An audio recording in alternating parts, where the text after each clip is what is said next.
now. So yeah, Adil, welcome. I don't normally do these things like a podcast. It's just a rolling start. Love Um, it.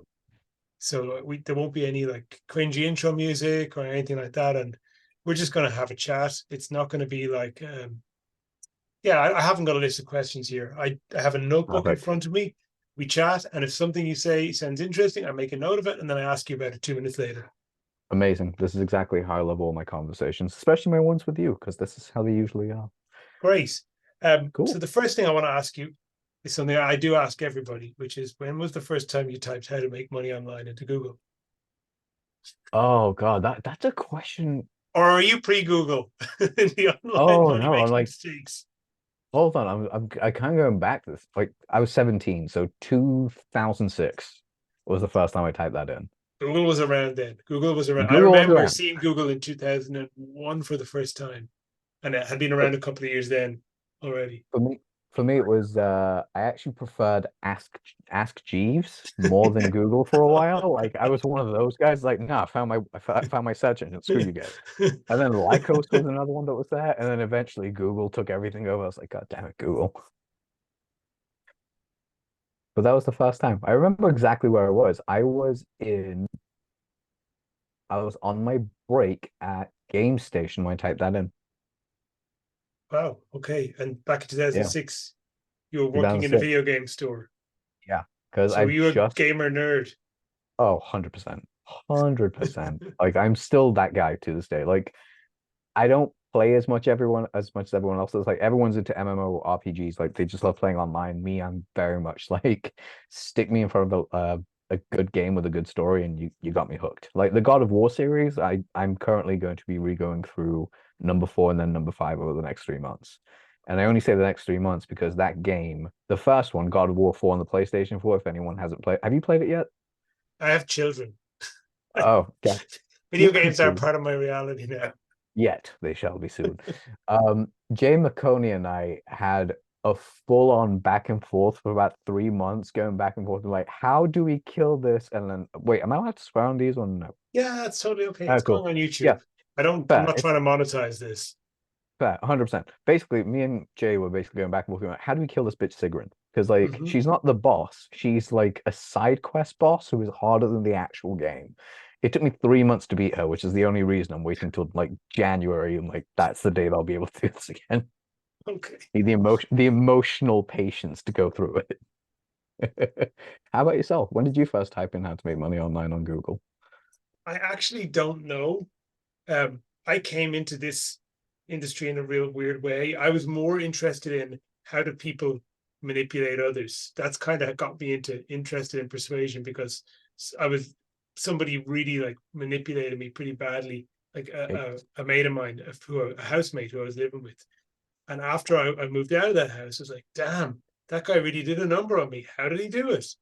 And um, and that's kind of what led me down the rabbit hole to persuasion. But we're here to talk about you, not me. Oh, dude, that's an excellent story. I want to ask about this one day. Like, please one day do a video about this because You that sounds can you can incredible. interview me for your YouTube channel. I'll tell You you know that what? story. 100%. I'm going to be launching a new podcast in January. You're one of my first guests I'm having on, and this is Perfect. the question I'm Perfect. asking. I will I I already will have I'm my gonna first leave one. that loop open for now and I'll tell that story on your podcast. By the Amazing. I way, love it. for people watching, this is Mr. Adil Amarsi. Have I pronounced that correctly? You have done, my good friend. Fantastic. Who has, as you just heard, been a copywriter since he was a teenager and has worked with a lot of big names you've heard of, has been involved in pretty much every niche that's out there. And yeah, is right now, the last couple of years, you've been running a coaching program that was called CMMP. Yeah, we finished that in June this year, which was really, And really crazy. So, and you're here to tell me a little bit about what you're up to now and going to do next. But before we do that, um, maybe you just tell us a little bit kind of about how you got started in the business. ooh, okay. So, very similar to kind of Bass Ackwards, as I like to put it, as it is. Mm-hmm. So, I have two origin stories. I don't have one, I have two, because of course I do. The first one is like when I was 18, and the 18-year-old origin story is my Thai boxing coach got me into network marketing because when I typed in how to make money online, obviously it was just more to see what you could do and like what this internet thing was. It was Mm-hmm. 2006. Um, WordPress websites, ClickFunnels, Kajabi, all the Wix sites, non-existent. None of them existed. WordPress was the only one, and maybe Blogger. Those are the Blogspot. Those were the two that you would have most likely to find. Or you hand coded your website. So I kind of skipped that for a few years because my dream was to go into Thai boxing and do that full time, like be a full-time Thai boxer was my goal. My coach pulled me aside and said, "Hey, why don't you try this network marketing thing? I think you'd be really good at it, and it'll be a great way to supplement your income. And if you get good enough, I mean, you can train full time then." I was like, "Awesome! This is a pathway for me to do my actual goal, which is to train." Um, and then about 6 months in, I grew a fairly big team. He and I had a bit of a falling out, and then I didn't want to work with him because I was like, "Whoa, that was underhanded and shady." But in the end, I ended up losing my team, which really sucked. And then I ended up looking online again for not even how can I make money. It was more I was on Frank Kern's mailing list, and I got introduced to a guy called John Carlton through that Hmm. list. From John Carlton, I started reading his blog. From his blog, I got introduced to Gary Halbert. I ended up basically finding my way through everything, and started to write ads. It wasn't until a year later, when I was 19, I went to a seminar when I was 18, and I became really good friends with the speakers. Guys like Alex Goad, Mark Anastasi was the one that ran it, but Jeff Mills and a bunch of other people I've been friends with since that day. Um, they took a real liking to me. Even Simon Coulson was there. He took a really nice liking to me. And Alan Forrest Smith. And I apologize to the Orange Beetle himself because he is a fantastic copywriter. But on that day that he was teaching, it was not about copywriting. I was hoping it was. It wasn't. And I realized in that moment, this might be a career I can whoop by because if this guy can get paid for this, I can definitely do a good job. Fast forward a couple of months, I'm still trying to be an affiliate marketer and understand the importance of copy. I go to the same seminar, but this time I'm crewing, so I'm part of the crew. I get access to the green room. I sit down with Alex Goad and Saj P as well as Stephen Esser. Those three were there in the room and we were having pizza. And I remember them asking me, "What are you good at?" And I remember answering, "I'm really bad at traffic." They're like, "Yeah, but what are you good at?" I said, "Well, I had 10 people read my blog post and 7 of them gave me money." And they just looked at me and they went, "So you're a natural copywriter then?" I was like, "I don't know what one of those are." But like, there's a room full of people here that will happily pay you $10,000 to produce the words that you produce for yourself and better. So straight in, that's my path. Fast forward a couple of months at this point, I'm starting to understand how to write copy because there is nuance, obviously. And I'm dyslexic at this point. I have dyslexia, so like words were everything and where they were, but ended up still making a decent living. Fast forward about a year or two in, I'd already crossed the $1 million mark with making my clients money because it was launch copy all the time. You'd make a lot of money with it. And then that's basically how my professional career began. My unprofessional career began when I was 12 because my dad basically, my parents were pulled into a teaching parent conference at parents' evening and told that I was smart, but I couldn't get my ideas out of my head onto paper fast enough. So I need to start writing. And my dad was paralyzed for 2 years when I was younger. Managed to regain his ability to walk. And then from the time I was 12, I just started writing stories and improving my speed.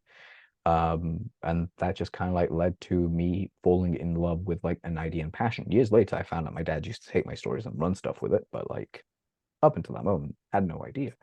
So yeah, pretty much my very long-standing career in the industry, I like to say started when I was 12, but the reality I went pro 18. What do you mean your dad used to take your stories and do stuff with them? What do you do?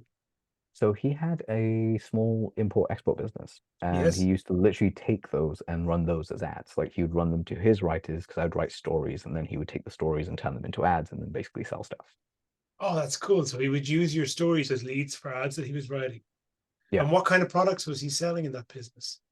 everything from pencil sharpeners to washing machines to cement mixers. He was a So wholesale type of guy. no, he was importing and exporting. So he would sell it here and export it overseas, and then vice versa. I never really got into the ins and outs of it, to be honest. Like I wish I could have, but the reality was I was too focused on school and kickboxing. Okay, cool. No, you know, when Yeah. you meet people say, I'm an import export, and like, you know, that they just don't want the conversation to go any further. They're just shutting you down. I'm not going to tell you about what I do. It could have been. I was a kid. I don't know. I love it. Um, so you've been all this time doing this, and you said you used Yeah. like your big thing was like launch copy initially. Yeah. And like I have never actually done the sort of launch space. What makes the launch space different from what like a lot of maybe copywriters who were kind of just done sort of run-of-the-mill client work would know about it? So it's changed drastically in the last time that we've been, like, in the last 16 years that I've been around the industry. Back in the day, like, you'd use Jeff Walker or Frank Kern's product launch formula, Mass Control 2.0, which, again, Mass Control 2.0, easily one of the greatest marketing courses I've ever been through, even to this day. And essentially, the way it worked back then was that you had a lot of copy to write, but you knew where everything was hitting. Like, you knew when the sales page needed to be done, you knew when the opt-in was done, you knew how many emails need to go out, you knew how much post follow-up sequence you had. I mean, at the start of my career, you didn't have a 2-week launch window. Your launch window was, okay, we're launching on May 1st. And then the launch cart close would end like 7 days later. There was no pre-launch stuff. Pre-launches came in shortly after that, 2009. And then the 2-week window became a standardized base of operations that you do a launch 2 weeks. Like, you do a pre-launch for 2 weeks, then you do the launch, then you have your post-launch. The big difference between it back then was that you knew how much you were getting paid. Yes, you could work on a percentage if you wanted, but the majority of people would get paid up front. And then if you had $1 million winner, which was a lot easier back then, your name got like basically touted in everyone's book, and you were just booked up for months thereafter on launches for different people. ClickBank was also more internet marketing friendly back in the day than it is today. I actually know the reason why they stopped being internet marketing friendly, which was a real shame. But back then, yeah, if you do a ClickBank winner on like an info product, you were everyone's favorite writer. And was ClickBank the center of where all those launches were happening at that time? For a long time, yeah. Like they had because ClickBank processed your payments, your affiliate payments, your product hosting, and your refunds. And then eventually Warrior Forum, because the Warrior Forum was always the place to go. Like, the Warrior Forum's been around for ages, but back then it was run by a guy called Simon. And you could do Warrior Special Offers, which is basically you can bring let's say I have a product coming out, so I take my product and I put it on the Warrior Forum for a discount. Now I have a bunch of testimonials. I have a bunch of like people that tell me what could be done better. I tweak it and then I bring it to market at full price. Now the people that bought it can also become my affiliates. So not only do I have a refined product that they love, that they've actually put time into, I now have an army of people who would sell my stuff for me. So yeah, like, launches basically evolved from big $2,000 product launches that did millions of dollars to Warrior Forum specials that did 6 figures over a weekend, to JV Zoo, which became the new ClickBank because ClickBank cracked down in 2012 or 13 due to the high refund rates they were receiving from internet marketing products, because the copy has changed. Like, the copy that you sell back then was like discover how you make $100,000 from your laptop by simply blogging 3 hours a day. That was the headline that's converted like crazy back in the day. You cannot get away with that today. Sophistication's changed way too much. But yeah, that was basically like the big thing. So that, like, launch copy, to answer your question more directly, launch copy is more precise and dedicated. So you have like a finite amount of movement. Whereas today, client work, you can pretty much sequence things out for months on end. Like, you can literally do a 3-month pre-sale if you wanted. Whereas back then it was 2 weeks. Like, you knew exactly what window you had. And what was it made it so tight at the time? Was it the fact that you needed to have affiliates and everyone had schedules for their mailing and they wanted to Yeah. have something to mail every week? Yeah. You had a website for a really long time. So it was owned by Mike. Man, I can't remember his name now, but it's Mike that owned it. It was a JV website where what you would do is you would list your product launch a year in advance. Like, everyone have like a full 12-month calendar, and you can go in there anytime and you'll just see whatever suits your list. You have a product to launch. You'll have 3 products at the same time. That might be perfect for your audience, but you get to see who you want to work with and how it would go. So people actually had to start putting these timelines in place just to make sure that they had enough time to mail their list. Because affiliate marketing was the big thing. So now today we have offer creation and offer owners. Back then it was all about being an affiliate. Like, if you were an info product affiliate, you could make a really good living. I mean, you still can, but yeah. Yeah, it seems. I mean, I know some people. I see some. I'm on some lists where they do mail for info products, like Troy Erickson, be one example. Yeah. He seems to have really good affiliate relationships and he's like pretty much every month he's got something to mail for. But it just seems like that the industry is a lot more fragmented now, and because there's so many other ways to promote a product more than there used to be. I think it used to be a much smaller and tighter Yes. scene where people really knew each other. Whereas now, like you go onto something like Offerwave or Matrix Network or any of these different platforms, and there are just thousands and thousands of offers. Like you don't even really know where to start. It's all quite faceless. You don't even know who's behind the offer. Yeah, I mean, back in the day, you had to build your relationships. Like that's the one thing I'm very grateful for. It's the reason why I still have really great relationships with most people in the industry. It's because you had to have good relationships in the industry, or otherwise you didn't get paid, you didn't get promoted, you didn't get anything. You had to be a good person in the industry. And what did that mean? What was a good reputation? It depends, because like there's a few. There's the reputation where you're a good like if you're a copywriter, you're a good copywriter that can sell, that can convert. You might have what is essentially the same moral ethics of a criminal defense lawyer, which is, very few, and you really have to have a moral vacuum, which is fine, no shade, but that's you guys. Um, you could not have that and actually build a really good relationship of being a really good copywriter, make clients a lot of money, but you had to promote yourself, which was where my downfall was mostly, but at the time. Um, and that was kind of like the two paths that you had. So the way that you get in is, can you produce results? And then it fell into, are you ethically bound or non-ethically bound? If you're non-ethically bound, you can go into black hat stuff. You can actually go write copy that would be like, look, we're going to put a gun to your child's head if you don't say yes, that kind of stuff, versus, hey, here's the reason why you want to buy this. Yeah. Uh, Okay. so two very distinct camps. But something you touched upon that was really interesting was all the ways that you can make money today. Because back in the day, you had service. Everyone when I came in 2008, 2013, no one wanted clients. Like the Mhm. whole wave from 2005 onwards was all about fuck clients, no clients. I want to make money sitting on a beach, earning cash, selling my products. And then, eventually everyone started to realize that you can get a big infusion of cash up front for your products, and the service industry really grew. Yeah, And it's interesting because amongst people I'm friends with, a lot are service providers, but I see the ones that went all in on like creating their own products and only doing their products. Um, yeah, they definitely have it harder at the beginning, but if they crack it, they have a much better situation later. yeah, 100%. It's one of the many reasons why I've switched to more being a offer creator for my own stuff. Because Mm-hmm. I feel like without being weird about it, like the only reason I feel comfortable teaching copywriting is because, well, I've pretty much seen and done most of it. Whereas, like, if I was going to pick a different niche, if you're a copywriter out there listening to that, what offer can I create? Easiest thing in the world. Go look at magazines, go look at things people already buy and have bought. Could be trainings for pets, could be training for like real estate, could be anything that you're comfortable in, that you've written for. You can create a product in that and use your copywriting skills to basically become a quote unquote guru in that industry, or at least a decent earner in that industry. Yes, it's really surprising what kinds of stuff, what kind of niches are out there. Like, that people spend a hell of a lot of money on.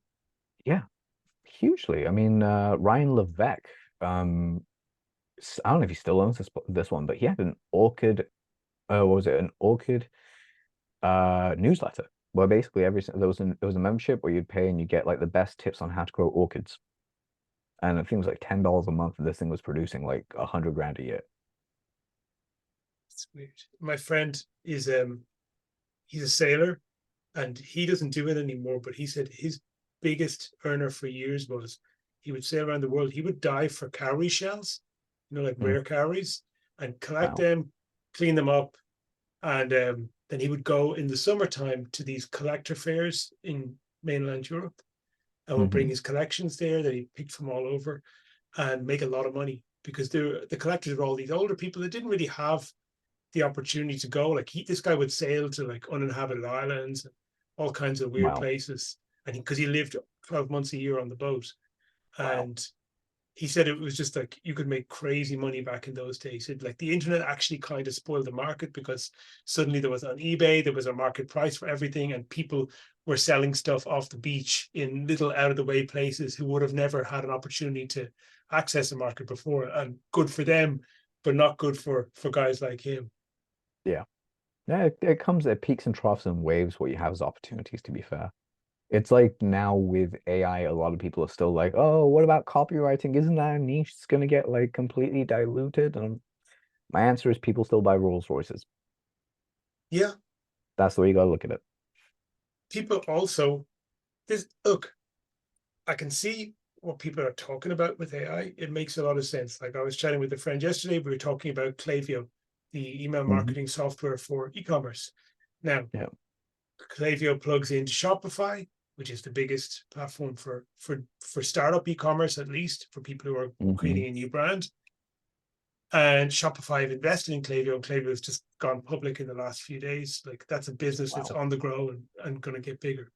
Now, Yeah. where is their big growth opportunity? Well, in between Shopify and Klaviyo, there are all these service providers who manage Shopify accounts for manage their email marketing for Shopify store owners, and Yeah. there's a lot of money spent there. And so the guys at Klaviyo must be thinking, well, it'd be great if we could squeeze these guys out and just have a push button for the Shopify store owners that they could just push a button. We'll charge them an extra subscription fee every month, and all their emails are done automatically without having to hire a copywriter or work with an agency because they know the money's there, they know the market's there. Yeah. And probably that's going to come sooner or later. I mean, I'm excited about that because it means, again, the beauty of what happens with AI is right now. So I've been in the game long enough I can speak on this. There was a time where when you came in as a copy, well, sorry, there's three things in my mind that are going through. Number one, you got to define what a copywriter is because the definition of what it is today is not the definition I had coming up. Two different Mm-hmm. things. Similar but different. Number two, and we'll touch on that in a second. But the second I really want to get into that's a little bit more important here is I'm looking forward to that because if you're a good copywriter, or at least you know how to write copy, this makes your life easier because now you get to do all the heavy lifting is done for you. You just get to go and do all the editing, which takes infinite less time than starting from scratch and writing a 15 email sequence if you don't know what you're doing. It's just like, oh, cool, change. Or if you're very much stuck in your ways like I am about how I do things, then it would be a pain in the ass from time to time. But each to their own. But going back to it, what I like about AI's revolution right now for what it is copywriting back in the day meant that it was a marriage between marketing and sales and psychology. If you had marketing, sales, offer creation, psychology, you had that section like cornered in your head, you'd be considered a copywriter because like the amount of times, like my heroes like Jay Abraham, like Gary Halbert, like David Ogilvy, the amount of times they would have to consult a client and be like, hey, this offer is terrible. This is not going to work. This is what you want to do instead, is incredible. Yet today, if you find a lot of copywriters, I'd say like a good 70% of them will not voice their opinion on what is good to their client. They will just let their client make all the decision. They'll write the copy. And then if it succeeds or fails, it's kind of here or there. It's never really looked at as like, is this a good offer to put out? That's So interesting. yeah. So I think AI gets rid of what I like to call the glorified content copywriter. It gets rid of them, which is what I'm really happy for. Yeah, it's interesting you say that because I noticed that myself in the couple of years ago. I mean, I started this pretty late. I got my first client in early 2019. It's now 23. I've been really doing this for about 4.5 years. And yet you've crushed it more than most. I just want to commend you on that because everyone knows you, dude. Like everyone knows you. It's ridiculous. It's It a great is, thing. it is, although some of that I sometimes think is because I look so like John Crestani, that guy. I still get people messaging me and asking me, am I him to this day? But no, I did go out there and self-promote a lot and just got to know lots of people, and that's really been helpful. And you've Massively. made me completely forget what I wanted to say. Oh, Yes. Initially, you come in and you learn a bit of copywriting. You're like, okay, these are the magic words that make money come from the sky. And then hmm. it takes you a little while before you get disabused of that notion, and you really start to realize, oh, no, no, no, the words aren't the thing. They're a part of the thing, but like the metaphor I always use, they are the tip of the spear. You Yeah. better have a nice, hefty spearhead and a good straight shaft behind that spear tip, or it's not piercing any Roman soldier's armor. No. I'm not gonna I'm just giggling. I will let everyone else giggle in their own free will. Oh, with just the tip.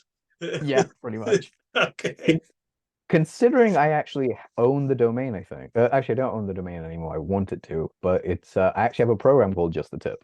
Okay, you're probably not the only person who has a program with that name. Oh, without a doubt. But That yep, in multiple niches. 100%. I'm certain of it. Um, but yeah, so you start to realize, okay, there's a hell of a lot more to this, and at a certain point, you realize as well is that you have to be opinionated, or Yeah, you're super replaceable. Um, and then at a certain point beyond that, you start to realize, hey, actually, I need to say no to most of the stuff that comes in front of me because everyone's delusional, including me. But like a lot of people come to you with their idea about the thing they want to do, and as they're in love with the idea. yeah, And experience teaches you that like ideas, a lot of times they're just never going to work because the idea is about what the person who's created the idea wants rather than what the people they're planning to sell it to want. exactly. It's a big thing. I mean, like you have two ways of doing this. You can have a really good idea and sit on it for years because you don't believe that you're worthy of putting it out there. Mm-hmm. Or you can have an idea that's really bad, but you believe it's so good that you force it down the marketplace, and then reception hits you at the end, and you spent 50 grand and wondered why no one wants to pay you anything. I mean, you gotta match market expectation with everything else, and research is a big thing for that kind of thing.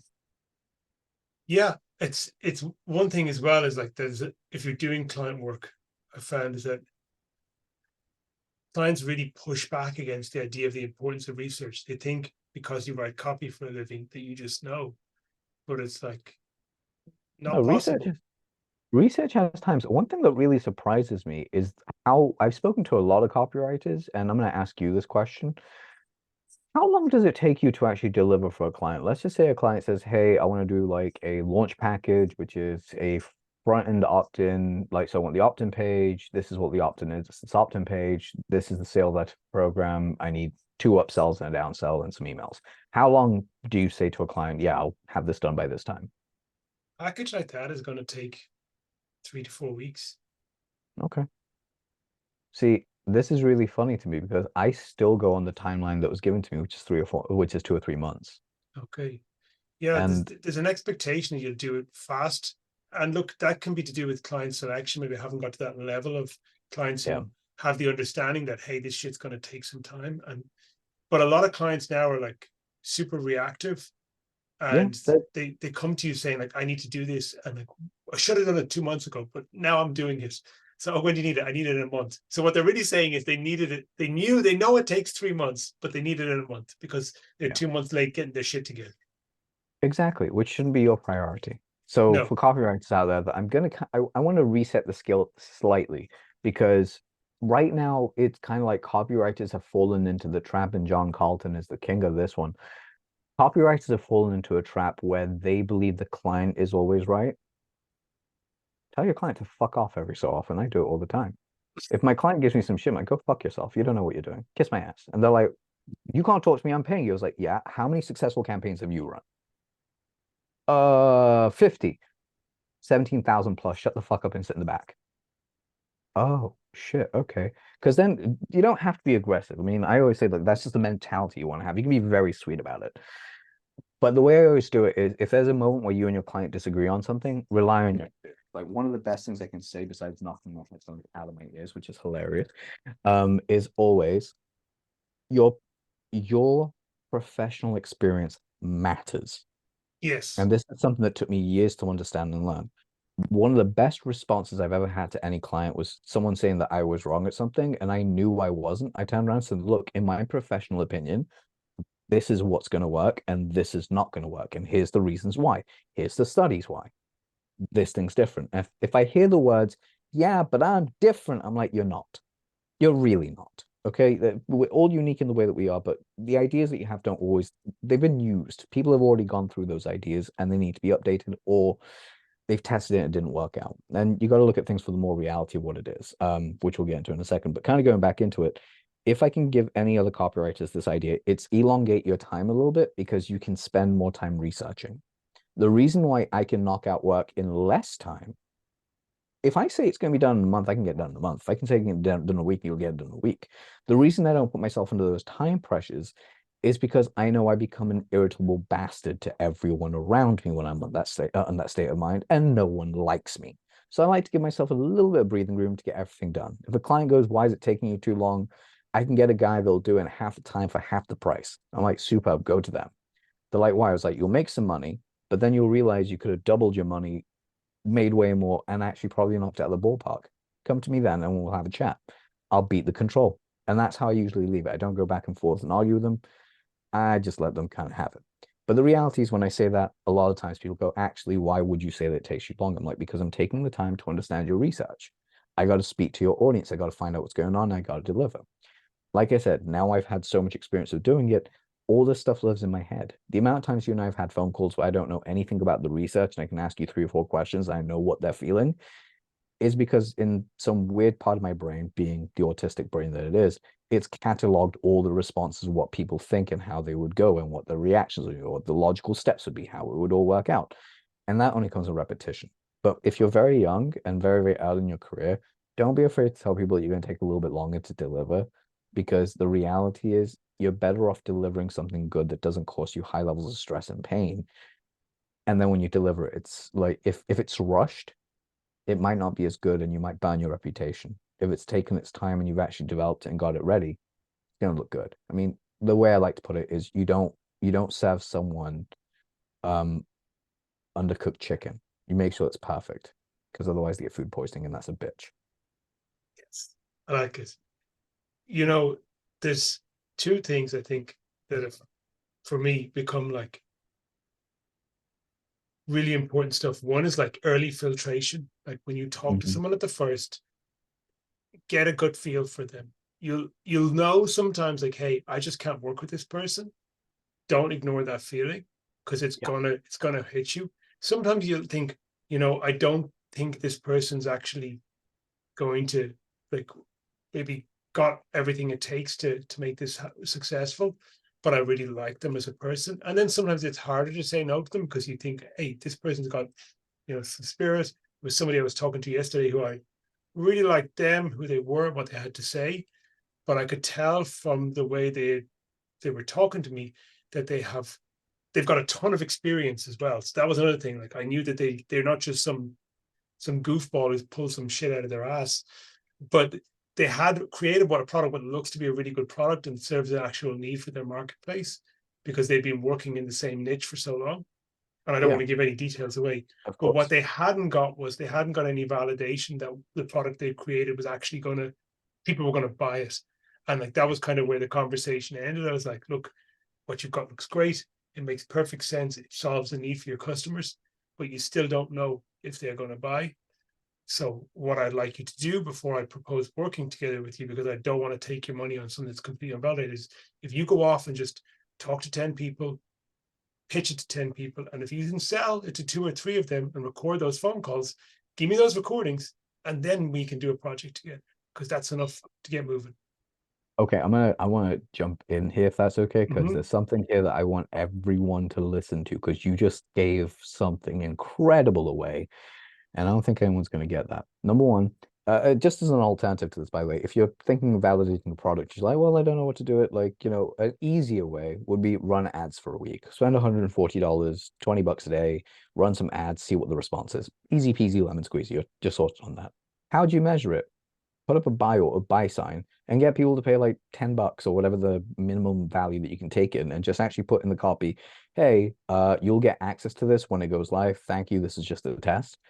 As a thank you. It's a great way to just let people know that they won't be getting the thing right away. They'll get it later down the line. It's a really easy way of pre-sell idea. But what you said was better. And here's why. If you actually have a conversation with 10 people, not only do you get all the objections, you get to see why people say yes, you get to see why people say no, you get to see how the person that's selling the damn thing sells the damn thing. You get to see all the responses, you get to see the buying questions, the rejections, you get to see everything. And the reason why this is really beautiful is because once you really understand the reasons how, like, why someone buys, it's easier to replicate and copy, but there is a second hidden benefit.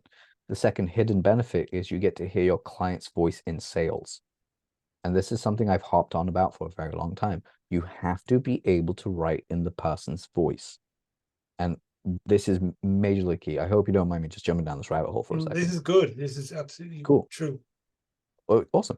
The reason why I worked with women for nearly 6 years consistently over men was because I figured out how to sell to women. And I realized male copywriters could not sell to women very well. And then, because there wasn't a ton of women copywriters at the time, thankfully there have been more. At the time, a lot of the competition I had that were women were coming in from the design side of things. So they weren't classically trained copywriters. So it was like a blue ocean for me for a while. So I kind of went in and pitched it, which is wonderful. I'll give you guys an idea what I mean by the design school. Like, you can tell it's from this if the person's sales letter is completely centered text from top to bottom. Don't do that shit. I will literally throw a laptop at you. I mean, I'm not even joking. Like, there will be a laptop thrown at you, because we're not in school anymore, and PowerPoint presentation. Don't try and show off to your friends that center text looks cool. It fucks up everything and people don't read. But anyway, there's a whole study on this I did. But anyway, back to it. That's how you can tell the difference. So essentially, if you can understand your client's voice and how they're selling, no matter what they're doing, by actually having that audio, it makes a ton of difference. Now, let's say you have a client that already has an established program, they have something, whatever it is. There's one way they can tell you, hey, go watch my videos, hey, go watch my course, and then you'll basically figure out my voice. There is nothing better, Eugene Schwartz did this best, there is nothing better than sitting down with a client on the phone for a minimum of an hour, recording them. And don't ask them the same generic shit that everyone else does. Ask a little bit of it, like, tell me about the program. How did you come up with it? What are the things that people have said? That should take about 15, maybe 20 minutes, because they're used to, saying it, so they'll say it quickly. The next set of questions are more like the questions that I personally ask. And some of my favorite questions are, I'm going to ask John as well, and he'll give you a great example of this. Would be, John, what's your favorite dessert? Like, if you could have this dessert, like, it's your last meal on earth, this is the dessert that you get to have, what is it? It's probably like a very small cappuccino with some pistachio ice cream. Nice. Okay, why that? What memory does that bring up for you?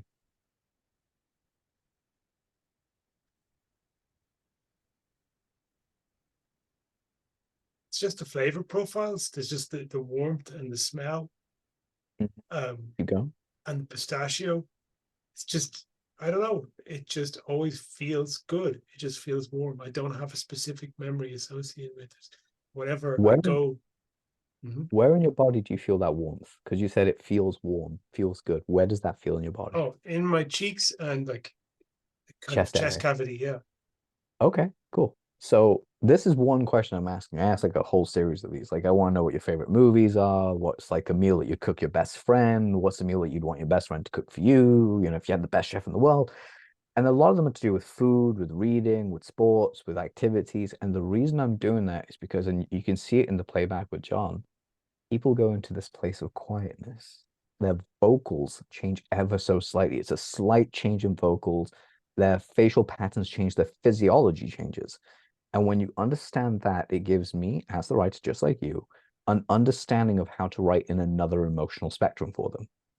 So, for instance, if I want to write something angry, I don't just hit block caps and type it out. That helps. But I sit down and go, why? How would John respond to something that's really angry? Like, one of my questions is, what really pisses you off?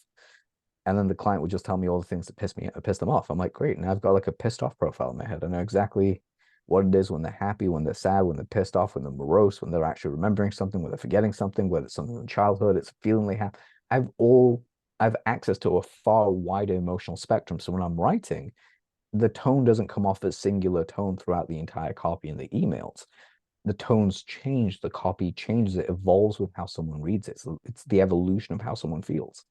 And people evolve all the time. So people get the different emotional spectrum from that same person and feel more relatable to them. To add to that, things I like to request clients to give me these days as much as possible is recordings of their sales calls with their buyers if they have them, Yeah. or their sales teams, or anything, or even just interviews with their clients, anything where you can hear the customer talking. Yeah. For a couple of reasons. One is like you need to know that they actually have customers and haven't just invented them, because people do that. You'd be Yeah. surprised. Um, I am still surprised by that. Not and shocked, just a little bit surprised. yeah, and then there's like two things. Like the other thing is like they may have customers, but they don't want to talk to their customers, or they don't want to actually even know what their customers have to say. And that tells you something, like that they're not happy with, they know their product isn't up to scratch, and they don't want to engage with their customers because of it. And that's immediately like a massive, massive red flag. And then the other thing is just momentum. Is like, is people will tell you they've done this, they've done that, they've got this thing, this is the next thing they're going to do, and that's great. But if they're not already moving in the direction that they want to go, you won't be able to help them. They, Yeah. you can be the second hand on like cranking the flywheel, but you cannot be the first. They have to get some momentum by themselves, and then you can help them go Yeah. faster. But you cannot get them started from a zero. Yeah. I mean, you can, but it's a pain in the ass and no one wants to do Yeah, that. sorry, I shouldn't say can't. It's so much. It's such a Or schlep. work. It's such a Yeah. schlep. Yeah. Great use of the word schlep, by the way. One of my favorite words in the English language. Um, but that's the thing. You're completely right. Like that on the sales call aspect, for sure. If you can get someone on that, go for it. The only reason I say that I don't usually ask that is because some people don't have them. Like some Mhm. people just like, no, dude, I sell a product online. I don't need to sell this to anyone. Like, I'm not the guy that sold these to us. That was our VP of sales. They're the sales team. I'm just hiring the copywriter. I'm like, okay, cool. Give me something though. Um, in fact, John Carlton used to talk about this. One of the very first lessons I learned from him in his Kick-Ass Secrets of a Marketing Rebel. Great resource to this day. It's $20 now, but it was 200 when I first got it, all those years ago. It's aged a little bit, but it's timeless. And one of the things that John talks about in there is you want to interview your customer's customer, like your client's customers, as much as possible, because then you can find out what their grievances are and what their reasons why for buying were. If you can't do that, then speak to their salespeople. Just basically find a way to get down to the person on the street level that knows what they're doing. Very similar to what you just said. Literally 100% the exact same thing as what you just said. Not even similar, it is the exact same thing. But that's where I learned it from, because you get so much more of an in-depth reason. Like John Carlton's infamous one-legged golfer story literally comes from someone that was basically at a driving range with him at one point, and that's where the story infamously comes from. Is Yeah, crazy the stuff that you can get up to and find out when you talk to people. when you have been working the last couple of years, you've done more coaching than copywriting in recent years. Is that right? Since 2021, yeah. Do you want to talk a little bit about that and kind of why you made that shift and why you're making a shift more back towards product creation now? Yeah, actually more than happy to. So I had a bit of a shit show of 2021, as some of my friends like yourself can remember. It was a lot of crazy things happened from the very jump. Um, what's scary is I don't really tell people about what happens preceding to it. So from like 2020 August until January, The whole world is um, fucked. Let's just remember that part. Not it just really not just was. our Oh, personal lives. not just my past life. The whole world was in a situation.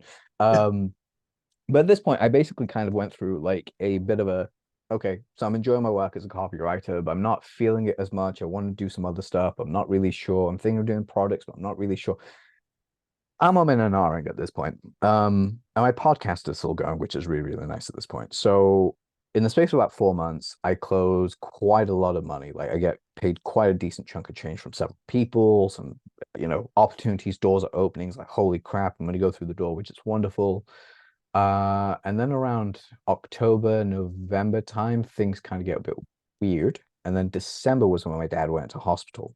Now I remember my dad going to hospital because they said he had COVID, but we weren't really sure.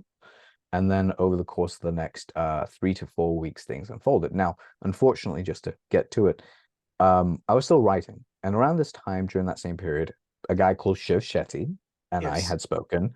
And Shiv basically messages me and goes, "Hey man, I'm thinking this idea of like, hey, we should do like a coaching program. I'm looking for someone to do this with." At the time, I was like, I'm a good coach, but I don't really want to do this. Like, speak to Roy Fair. Like, Roy Fair would be amazing for this. Roy's a really good mutual friend of ours. I absolutely love the guy. I think he'd do a great job. But somehow I ended up being the guy that was going to step in, and we said that okay, it's January, we're stepping in. I said, look, let me finish some product stuff I've got to go, like get through, and then some client work, and then after that, we'll be good to go.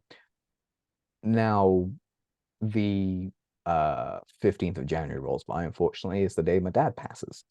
So the day my dad passes, I message a client of mine and I tell them, hey, listen, my dad's just passed. They had a slight grievance for me being 2 weeks late with some of the copy. There was a slight miscommunication. I'll hold my hands up and say, you know what, it was what it was. No excuses. But if you're gonna have an excuse at all, your parent dying is kind of a big one. Hmm. Their response was to ask for a full refund on the day.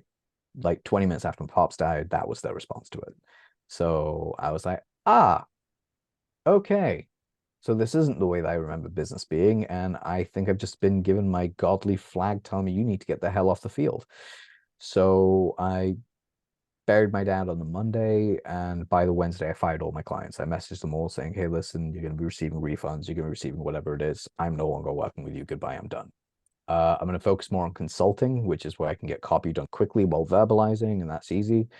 And I can charge less for it. So that helped me over quite the year, but even then, I wasn't really 100%, if you will. I mean, of course you wouldn't be. It's a traumatic situation, and of course the rest of that year was a constant car crash of one thing and another. But during that time period, the thing that kept me grounded was actually mentoring because it gave me structure, it gave me something to do every day. Yes. Um, and from that mentoring, truly, like Shiv saved my ass with that. I really appreciate him for that because not just on the financials, like just giving me something to do. I wasn't dwelling. Um, and that was the beauty that really separated like why I could step away from copywriting and doing the client work was because a lot of the times when people would message us with their copy, we had to do fixing. I had to do the fixing. I had to read through the damn thing. I had to rewrite entire sections, and then I had to explain why I rewrote them and how they would work better. So copywriters would come to us and they would actually get their work not only critiqued but improved before being sent back. So that kept my finger on the pulse to still know what was going on in the industry. It wasn't like, hey, adults now out the industry. It's never going to be again. Um, and that continued on until like 2023 this year. Like, so we had about 2.5 years of a run. We had a really good time. This time last year, I moved to Zanzibar because I was like, hey, I want to go home for a little bit. And it's really nice living there for 6.5 months. Though the internet situation made it a little bit difficult, but we still persevered and got it sorted. But when I got back to the UK, I was still getting a little bit of an itch to write copy for clients. So I'd write copy for friends. I get like the amount of times you and I have gone on the phone, and sometimes I just randomly bash out some work with you, just like verbalizing or with other friends. That's how, again, these are all the methods I kept my finger on the pulse. So I didn't want to be that guy that's like, I used to be a copywriter and now I don't do it anymore. It's like, I still got to keep my finger on the pulse because I want to know what's changing. Fast forward to about, I'd say, March, April, May, around end of April, I start looking at everything in my life and I go, man, I've not felt this depressed in a really long time. I don't know what's going on. I don't feel as enthused. It gets like midday and I feel like my day is ended. It's so strange. I'm not doing anything productive with my day afterwards, which is very abnormal for me because my day's usually jam-packed from the moment I wake up to the moment I go to sleep. So around that time, I told Shiv that I was going to take a sabbatical. Now, around that same time, he decided to go a different way with the business, which performance copyright PCM is what it's called. Is the new way that they're moving forward with that. So the CMMP basically effectively dissolved on a handshake, which is really, really cool. He started PCM. I gave him a little bit of a hand of an idea of what he wanted to do with that, which is wonderful. But he's built it out to this juggernaut of like content creation and everything else that he's building. It's going to be huge as it gets bigger, as it's growing. And that was in June this year. So during that time period, I decided to take 3 months off as a sabbatical. And I initially planned to do nothing for 3 months, but we know that's never going to be me. No. I can't sit still for 3 days, like, let alone 3 hours is hard for me to sit still. Um, so I looked at it and went, you know what? I'm gonna go back and because about 2021, I finally got the balls to launch greatestcopywriteralive.com, a domain I've sat on for nearly a decade. Because I was like, oh, I don't want to piss anyone off. And I looked at my stats and I said, dude, June 2023, you crossed the $1 billion mark for clients and like income earned for clients. You have literally trained some of the best copywriters on earth. You have influenced them to some degree. Like I always talk about like Joel Irway. Mark Kington, Taylor Welch, Dan Meredith, and so many other people have either been like directly or indirectly, we've worked together, I've consulted, or they've gone through my training. And it's like that level where I know, okay, I know my stuff. I know I can do this. So I decided, instead of, I'd already recreated both my courses, I just didn't have the patience to write $1,000 sales letter. So I was like, what's going to be the moment of lowest and least resistance? Welcome sequence stuff. So in the space of 2 weeks, I knocked out a new sales letter for my welcome sequence training, put it online, got it all sorted, started promoting it on Facebook, and within 3 weeks, I had the validation I needed. And the validation was like, will this sell? In the space of 3 weeks, we did around $6,000 in sales, just all off organic, which is really nice. Again, in some instances, it can be like, that's nothing to write home about, but I'm like, it is when you look at the numbers. And the conversion rate for the sales letter at one point was at 30%. It's still staying steady at 15% overall, which is really, really positive as a way that it is. And during that time period, I started to really realize through my buddy Corey Shanes, because we reconnected, he said to me that I have to step into this role. I was like, what do you mean? He goes, you're sitting on a gold mine of a domain and you're not utilizing it properly. I was like, oh shit. So Corey sat me down and he got me, he's like you need, so we're still building the metamorphosis right now because I've been a little bit busy, but it's like, he goes, you need to build out, because I have the product suite with everything that I'm doing, from everything from Facebook ads, YouTube ads, whatever it is, all the way to like high ticket stuff is all in one location. And Corey was like, you need to both be the greatest copywriter alive and market yourself as such, but at the same time, you need to take people behind the curtain and be like, I am actually just a guy named Adil. Let me show you how this all works. So that's kind of like the next steps of what I'm building towards. Cool. And I've seen you promote that. You promoted that product recently, and look, it's like one of those things. It's like you basically put up some Facebook posts and your product sold. So it's like, Yeah. okay, that's minimum validation. If you can do Yep. it like that, you can actually do something that's a bit more systematized and know that that thing will make money for you over time. Yeah. 100% is the way I'm looking at it. And it's opened a lot of other doors, like a lot of other doors, which I'll tell you about a little bit off air, but like it's just one of those things where I'm like, it really gives you an appreciation of how you can really utilize your knowledge in a multitude of different ways. I want to ask you something, because you've been in Please. doing this a long time.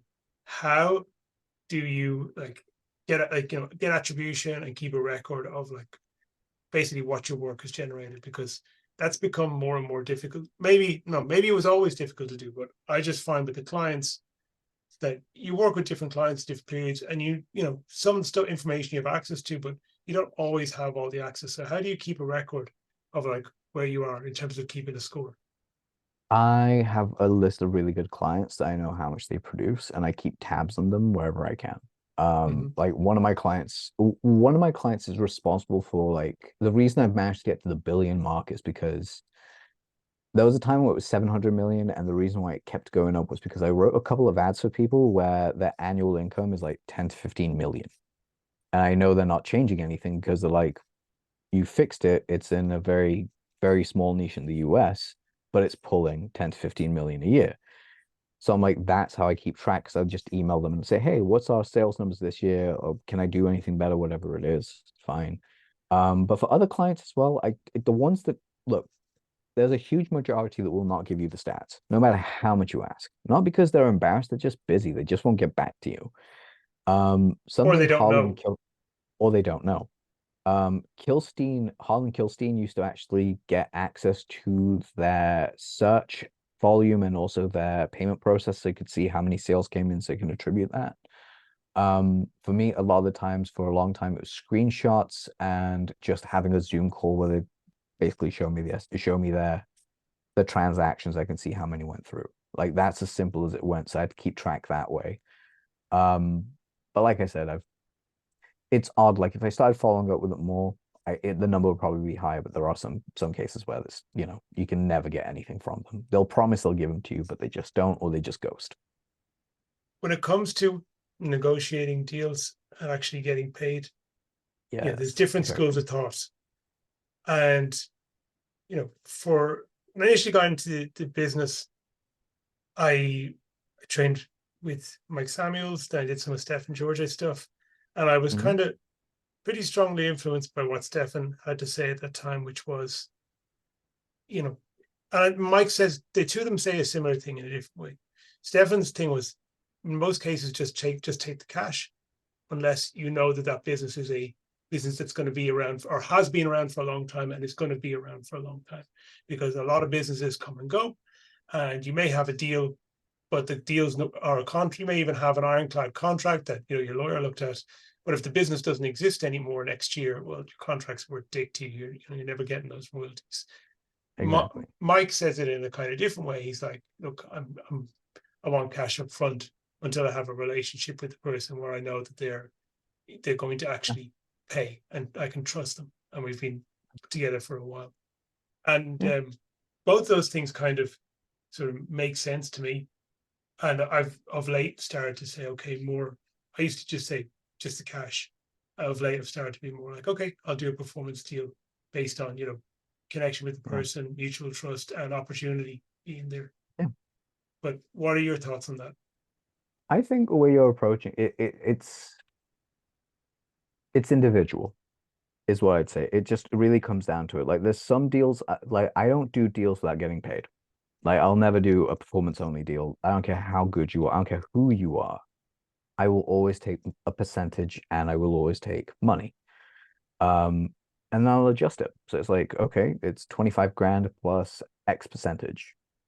Okay, you don't want to pay that percentage? That's fine. The number's actually 50. Or, it's 25 flat. I don't want to pay 25. Great. Can you do 10 plus this percentage? And it really just depends. So I wouldn't do this with someone that I didn't know, that didn't have a good reputation in the audience in the industry. They didn't have a business that's been around for more than 3 years. They're fairly new in the game. Like there's just so many factors I would look at. And the way that I would also do it, and this is something that I really encourage people to do, is I have a set point. Is I always have a set point on how they can buy me out. And I got this from Dan Kennedy, which is quite simply at the end of the year, we can renegotiate and see that you can buy out the percentage that you've given me. So if in the space of 12 months, I've generated you $1 million or $100,000, and my take home is 10%, so that's $10,000. Okay, fine. Or like 12,120 over the year. Then I can talk to them and say, hey, listen, so this 10% is actually worth what number multiplied by 3? So I always get like a 3-year pullout from it if I can. So it's like 36. I'm like, great, at the end of the year, you can pay me 36 and you keep 100% of the income. So like I always look at it from that perspective. The other stuff that we don't really discuss much is intellectual property when it comes down to your copy. Far too often people actually let their client keep the intellectual property. I don't agree you should, because it takes it away from you being able to use it for licensing.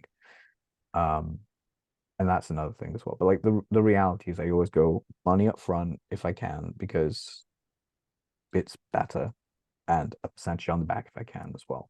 I'll give you guys a sales argument that works really, really, really, really, really well as well with your clients. Especially if they're like, oh, what if I give you like a small amount now and a bigger amount later? My argument's always 50-50 is the minimum. They'll go with half money up front and then half later. And the reason is really simple. I ask this question. Feel free to role play with me. I'd love for you to actually give me a response on this. And that is quite simply, all right, John, it's $10,000. Let's just say you shoot back and say, ooh, can I pay you 3 and 7? Okay, so how about I give you 3 now? We'll do 7 when you deliver the copy. Could you do 5 and 5? I could, but I'd rather do 3 and 7. Okay, so the reason why I want to do 5 and 5 is because it's going to take me about a month to get the work done and into you. And in that time period, I really don't want to have another client on board that's going to take basically my resources away from working with you to make sure I work with them. So I take 3 from you, and I take 2 from another. Or I take 3 from you and 5 from another. That means I've got $8,000 this month, which is great for me. But that also means that you suffer from me not having all my focus on you. So let me ask you, is that 2 grand really worth me taking on another client and actually splitting my time and focus? Or is it better just pay me the 5, get me fully in, and that way when we launch, you make way more money and we're all happy? Which would you rather? Well, what if I give you the 5 and then you just take the other client on anyway? How do I know you won't? Quite simply because it's not the way that I want to work with you. Like I'd rather just defer them to another month. Like I can take a deposit from them and push them a month ahead. Okay. Yeah, makes sense. Let's go. always be truthful with your client anyway, because like the reality is, yeah, you're probably going to take on that second client, but you can just say, look, I'll defer them by a month. Like, well, why can't you do that now? It's like, well, quite simply because I would have made sure they would have known, and this deal wouldn't have been in my favor. In fact, because they're paying me more, I would defer you to the second month. Mhm. So this is just another way for them to actually even things out. So keeping that in mind. There was one other thing I really want to touch upon, and it'll come back to me later, but that's fine. One of the key things I've found about the reason why you always want to get some money at the beginning is also how people treat you. Yeah. It's not intentional. I think it's just a psychological quirk of how humans are. Yeah. But for example, like I've got one project going on that's kind of exploratory. We're testing something out. Don't know if it's going to work or not, but it has the potential to either be a total flop or be really, really good, with not a huge amount of work up front required. So I was actually willing for that one to do it for a very small upfront fee, because I knew there wasn't a lot for me to do upfront, a couple of hours work. And the back end potential is pretty good. But they had to give me something. I wasn't Yeah. just going to, because if they don't give you something, if they don't cross your palm with silver, they instantly start to disrespect you. Yeah. And they don't mean to. It's nothing bad. It's not like they're not bad people. It's just a quirk of human nature. They've got to hand you some money so that it feels real.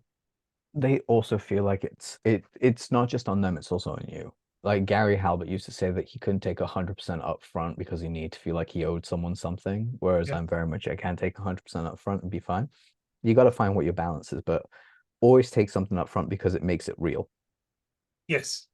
Yes. Yeah. I don't like to take 100% upfront other than for small stuff, like, where it's, a couple of thousand or whatever. Yeah, it's like Yeah, fine. like have like a minimum value. Like for me, when I was writing, I used to have it that I would only take up like my upfront fee was up to $20,000. So if you paid me less than 20, the maximum you could give me was 80-20 as a split. If it was above 20, then we could do a 50-50. Shit. Yeah. Which actually helped a lot of people kind of go into the $21,000 range whenever they were looking at my prices. They're like, wait, if I pay you 21 grand, that means I only have to pay you 10,500 today instead of like giving you 20. Yeah, that works. Everyone's always kind of working out the math and thinking about the affordability of stuff as well. Yeah. I mean, this is like why, again, I'm going more into the product creation side of stuff because to answer your question from earlier, because I remembered, um, the reason I'm going more into product creation right now is I've reached a point in my career where I can actually comfortably teach my stuff to people, and I've proven it with having over 50 mentees. We've done this for years. I've mentored a bunch of people over the time, and I feel truthfully, I'm getting to that point in my age where I'm like, okay, I'm 34 now. I don't have a family yet. I don't have any wife or kids. My plan is literally try and create my life so much that I don't have to do client work, that I can just spend most of my time traveling, which is what I really want to do from April. Oh, nice. Okay. And you did travel quite a bit the last year, right? You went back to Zanzibar. Went to Zanzibar, was in Tanzania, and then came back to the UK, and then just darted around the UK for the last couple of months. Tell me about that experience, because you spent some of the early part of your life in Africa as well, right? Yeah, so I was born in Tanzania. I lived there till I was 4, and then I moved to the UK with my family. I went back when I was 16, and then I didn't go back until I was 32, which is like a big, well, 32/33. I got that like just as my 33rd birthday happened, I moved to Zanzibar. And the reason I went to Zanzibar instead of mainland Tanzania was while I was there for my 3-week holiday last year, I just felt more accepted in Zanzibar than I did in mainland. I don't know what it was, just the people, there was a vibe, it was a feeling, and I felt like I just needed to get away from like London. Because I spent like 9.5 years living in London by myself, so wonderful, but it fucking costs so much money. Like it's a really expensive city to live in, especially when you're living on your own. Yes. And London, at a certain point, people like, there's that old thing, when a person's tired of London, they're tired of life. But I don't think that's bullshit. I think at some point people say, you know what, I just don't want to look at all this grey concrete anymore. I mean, London's very beautiful in terms of it's got a lot of parks, and it's got some really lovely Yeah. places. But like at some point you're just like, nah, I just don't want to look at all these, bloody like takeaway, like late night takeaway shops, and concrete everywhere.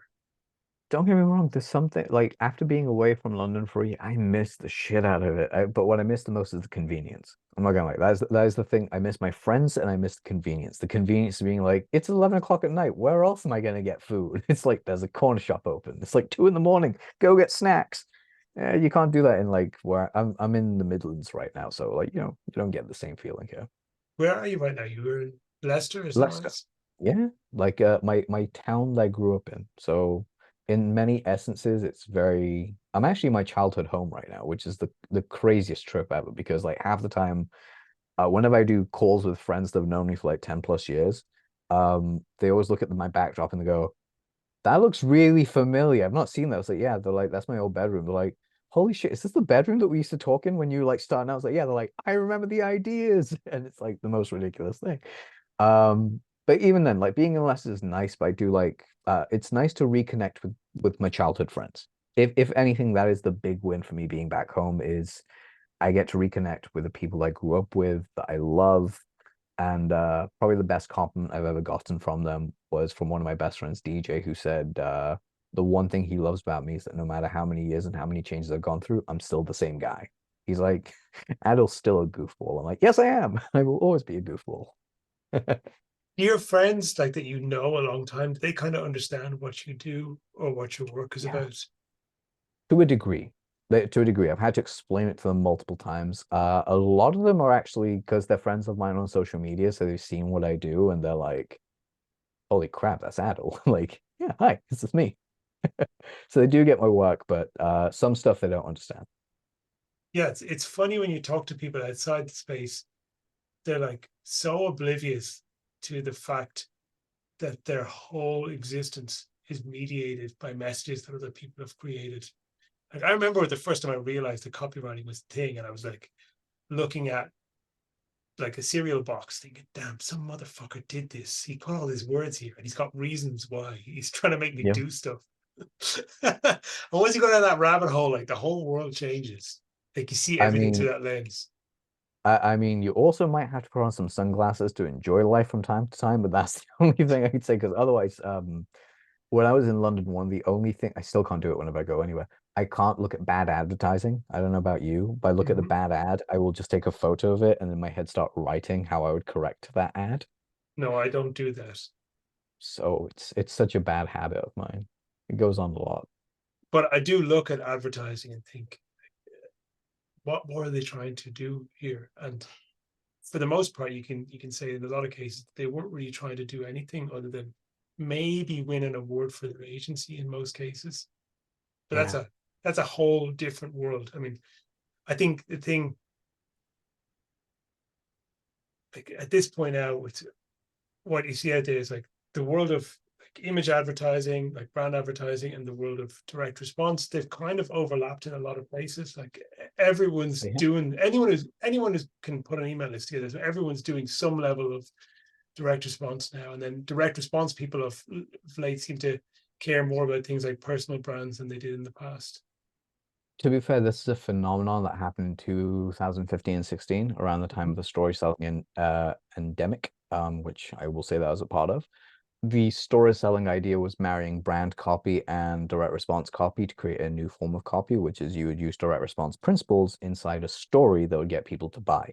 Because previous to that, direct response used to be grab someone by the throat and tell them exactly why they need this thing versus brand, which is look at how fluffy and silly this thing is. Do you want to buy it? Look in the background. Oh, look, a Coke can over here. It was dumb shit like that. Whereas story was like, how do you get the person telling the story about the Coke can to make you feel emotionally involved to do so? And then that's really when it went like through the roof. It was like crazy. Again, the joys of being essentially a dinosaur in this industry. You remember when things were different. And you're Yeah, like, no, why can't we go back to that? it is interesting to read stuff like even you read stuff like the Halbert like letter online, and it's like it's really great. It's fun. It's super enjoyable. And I've kind of gone back to it and started to read it a little bit more of it a couple of times a week now, just because Yeah. hey, it's hilariously funny. Yeah. And like you make somebody laugh, they remember what they'll remember the joke. Yeah. And again, it's the old saying is make them laugh and take their money. Make them laugh and take their money. That stuff is like you couldn't get away with it the same today. I mean, one of my favorite things is the old Gary Halbert dating ad about the kind of woman he wants to meet. Yeah. It's Still one of my favorites. brilliantly funny. Um, and I go back and reread that a few times a year because it's so good. I mean, you definitely could not, do that now. You'd be shut down in an instant. But Yep. the principles are still there. They're still the Oh, same. 100%. Um, 100% like on that. Like I would agree. Like the principles still remain, and that's the beauty of what it is. I know someone actually took that entire concept and turned it into a website for their own dating. For them, like it was like what was it, datenate.com or something I've like seen that. that. I And need to go back and find that again. I remember. it was such a good ad. It was a really good ad as well back in the day. This was Still some is. dude trying to find a girlfriend, right? He was just basically Yeah. running traffic to him, to his own page. Someone else got a similar idea for a job in a billboard and similar idea for a girlfriend with a billboard in the UK, and it worked. There was a buddy of mine doing that, a young guy in Estonia, but he's quite a hip young dude, is like fashionably dressed. But he was running, he had some kind of a dating funnel where he would run ads for himself to get dates. It works. I mean, that's the joy. I keep telling people, copywriting was one of the things that really helped my dating life. Was because without it, I would not know how to do half the stuff I know how to do. So when's your next product coming out? Ooh, so kind of a hard one. It's coming out at the end of this month on Halloween. It's the encyclopedia, part one of the encyclopedia, because I've wanted to sell this encyclopedia for like a year and a half now, but it's like 26 programs in one place. I was like, there's no. So what I've done is I've taken it all back to the drawing board. They still get access to all of these, but they're now drops over the course of a 12-month period. So the first drop comes out on the 31st, which is going to cover everything from opt-ins to reactivation campaigns, the welcome sequence, how to write sales letter, how to do upsells, downsells, the thank you page, the order page, and the order bump piece as well. So all this is templatized. That's what I love about it, is I've actually gone ahead and explained the concept, but then templatized it. And my entire goal is to get even my big copywriting course, which used to be 4 hours long, I've managed to get that down to under 2. And I'm Nice. like, everything I want to get down to just around under an hour. Like the welcome sequence training we were talking about takes 40 minutes. Mm-hmm. Like it's no waffle. It's like, watch, here's the stuff, download. You see the skeleton, you've got your version, and you just put it together and you're good to go. But that's the big one. This is a huge point, is like digestibility of trainings. They've just, because they ballooned and ballooned and ballooned, and now there's a trend in the direction where people are like, how can we cut this down to something tight and usable? And yeah, stuff Yeah. that's 1 or 2 hours is just about perfect, that you can learn one thing that you can go and implement. And then rather than have like a 20-hour course, you'd be better off having a 10-part course, each part with 2 hours, and compartmentalize, where you can actually use what you learned the same day. 100%. That's the way that I do the sales letter thing is I've broken down my entire system of like my 17.5 steps of copy into separate individual videos that are like 7 minutes is the longest.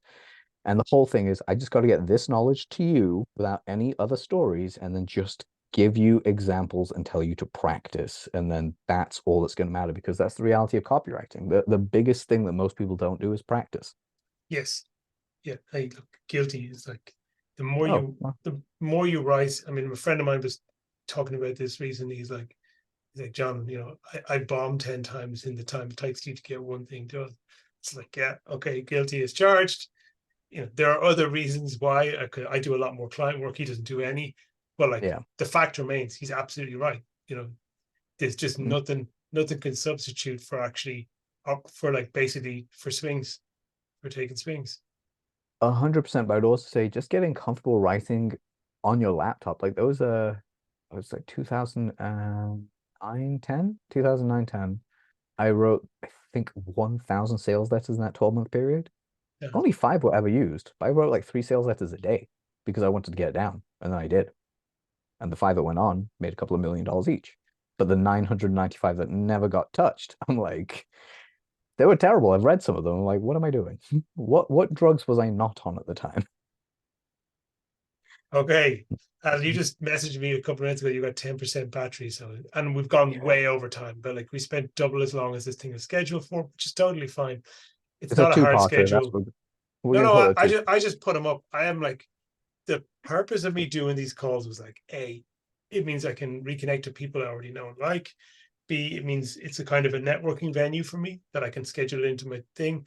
C, it means that I've built up a bank of content on YouTube, which means people can find me if they want to know about me. And when clients are doing due diligence, they want to see you exist and you've been around for a while, and that you're connected to other people who are doing interesting stuff. So like, there's just so many benefits to doing these interviews. So I don't really care. Like they don't go up. There's no credits. There's no music. There's no like tight edits. It's just a conversation between two people. Which I love. Which I love. This is my favorite way of doing these. One thing I will say right now is, because I do want to plug this, if this is okay, because you're going to be a Yes, of guest on course. I it, was going to is say, what you want to plug before we wrap up? my podcast. If you guys head on over to greatestcopywriteralive.com, you guys can opt into one of my two mailing lists. Right now, I think it's my story selling matrix I'm giving away, but it's soon going to be my opt-in, my greatest opt-in secrets ever. As an aside, testimonials on an opt-in page. Who knew? Like in 2013, that would become the big game changer that it became. Mm-hmm. Yeah, still can't believe that it's actually broken. I've broken one record at 90.1% conversion rate, and the other one that broke my record was 91.5% for a webinar using the same formula. So it's all in there. But the main reason I want you guys to get on that mailing list is not only do I mail my list and will be mailing my list more often. The last month has been a bit slow, but I'm usually back onto a weekly, well, a couple of times a week now. But the reason I bring that up is because I'm going to be launching Greatest Copywriter Alive, the podcast, which is going to be both solo and interview. And of course, our main man, John Caprani, is going to be one of the guests that's going to be on there. So please go check it out. Awesome. Okay, I'll put the links to that in the description below the video on YouTube. Adil, Thanks, I'm bro. going to stop the recording now. I want to just say thank you very much for coming tonight. And yeah, hope you're going to kick ass with your next product. Thanks, brother. Appreciate you. Thank you for having me. Take care, guys.